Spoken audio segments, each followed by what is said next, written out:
Are you overinvested in tech? Well, I started thinking about this. QDVO versus KQQQ, optimizing the high yield tech ETF exposure. If you carry QDVO and KQQQ all in the same portfolio, are you overinvested in tech? So now we take a look at the investments. The QDVO from Amplified CWP Growth and Income ETF has about a 9.7% trailing yield. It's a more balanced income and price appreciation type fund. And the other one is KQQQ, the Curve Technology Titan Select ETF. Has a little bit higher current yield, around 12%. So it gives you a higher income with tax efficiency. So we do have a little difference, a little more income, handling the taxes a little bit better, but then we have a nice balanced fund with the QDVO. The sectors that they deal with is high tech valuations that create that risk and that overexposure. So they're heavily in that tech group. We need to optimize the exposure with a balanced risk. So QDVO and KQQQ have outpaced the NASDAQ 100 in total returns.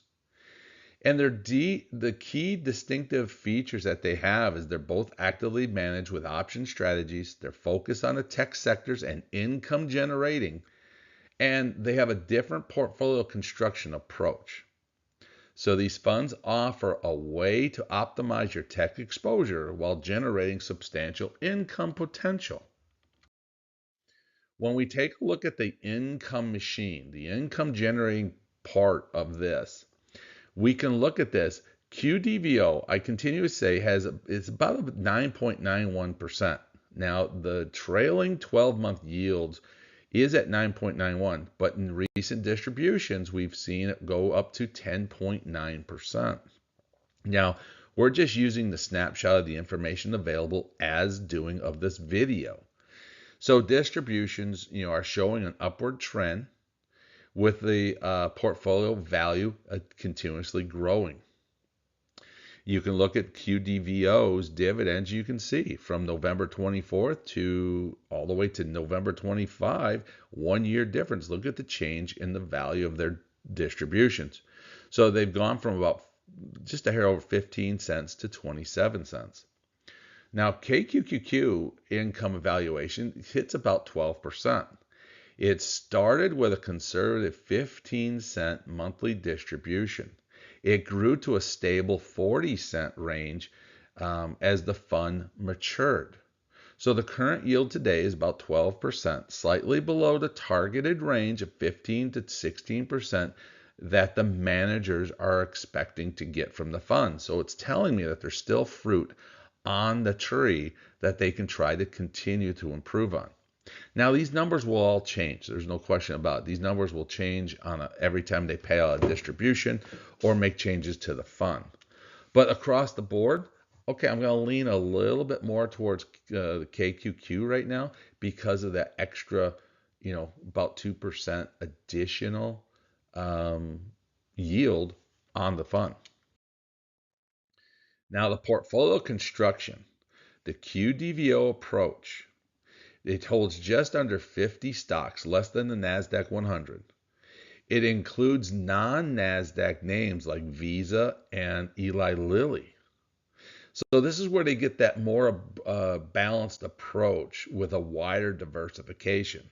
They do have 45% of their fund in technology. They have 14% into communication services, 13% into consumer cyclical, but then they started into the healthcare and the financial services at 7%. Now, my research, what I've been able to see and do is, again, I see the healthcare starting to become a major factor and another sector that's starting to grow.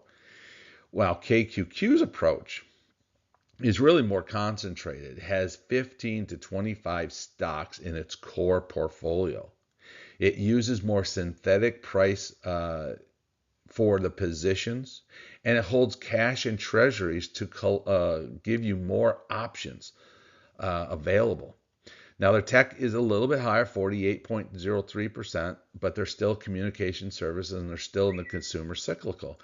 So they haven't really dived deeper much into the healthcare financial services after that point. So you can see KQQ is definitely more focused on tech and on income generation as their primary goal, while QDVO is kind of diversified a little bit, pulling away from the heavy non-tech exposure to opening the door up to other sectors out there. When I break down the sector allocation, on the right is KQQQ. And you can see technology, just pretty much what we talked about. And then you can see with QDVO that they have a lot more pieces of their pie.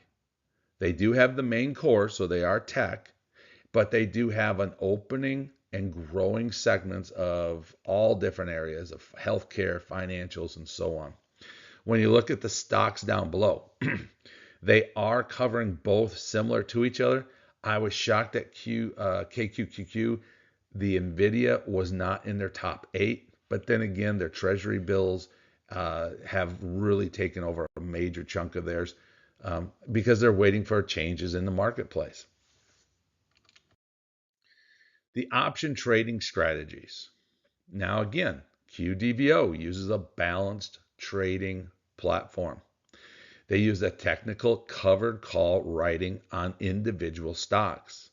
Their primary focus is on capital appreciation, and second is on high income.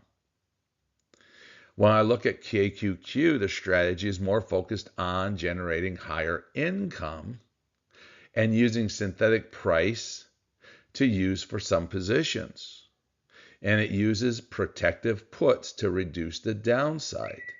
So there's some big differences between the two. Is QDVO is trying to give you that balanced approach because they want to keep their capital appreciation, while KQQ wants the income, but they're going to protect your downside side of it. So again, we're moving towards, do you need income? KQQ is probably our way to be. And if you want a balanced approach, QDVO is very, very equal to each other. But here was the one thing I did find. Following the April 25th market correction, when we had all the tariffs announced and so on, KQQQ modified its option strategy. It adjusted the price sensitivity of its synthetic options from 1 to slightly more than 1, while its covered call strategies reduced the price's sensitivity back to a net exposure of 1. So this aims to provide more room for appreciation. So when the April tariffs all kicked in, you saw across the board markets drop dramatically. KQQ already started to switch to say we're going for price evaluation. We're going to try to get some more valuation out of our fund. And that was the thing that got me, is these guys are watching this and they're able to make adjustments very quickly when they see market trends change. When I look at the total returns, and like I've said on this channel so many times, I don't really care about the yield. I don't care about the growth or the NAV. The first number I always look at when I do any evaluation, when I do any study, is total returns. And when I started looking at this, I said, wow, QDVO has a 1% increase in their total return over KQQ. Is that price evaluation? Is that keeping the value of the fund stronger and growing? But when we get down to it, we have a 1% difference between the two. So they're very mirroring each other. They're very close to each other. So when I look at that, total returns, I like both funds right off the bat. Now we get into KQQQ giving more income, QDVO giving you more appreciation of the value of the fund. Now I start diving deeper. That's when the other ones start to become concerning. I don't not focus on them, but that's secondary and third when I look at it. So the KQQ's modified option strategy in April was a correction. It was done right. The price adjustments from that 1.1 to slightly over 1 gave them that price sensitivity. and for more room for appreciation. So I'll say we've seen that. We look at the charts, we see that part of it. So the post-tariff or the sell-off KQQ is stronger total performance. QDVO showed initial lag but caught up, and it narrowed that gap between the two. And distributions are only about 2.2% difference. So realistically, even though 1% better on QDVO, but the gap between the two is about a 2% difference when you get to your yield. We look at the comparisons now. We look at the expense ratios. QDVO 0.55, KQQQ 0.92. So there's a difference. QDVO has an advantage of the expenses, which means more of your money will go to work into the fund in QDVO. Now, tax efficiencies. Now, I don't know where you're putting your money. This is a thing that I always say, you always talk to an expert on. I'm not an expert in this. I personally have a CPA. I can pick up the phone and call tomorrow and get helpful tips of what's going on. But the KQQQ tax efficiency, over 85% of their distributions were recorded as return of capital. Now, we know that's going to sound bad and it's going to look bad, but it's the whole thing of the way they operate their tax efficiencies. They're kicking the can down the road.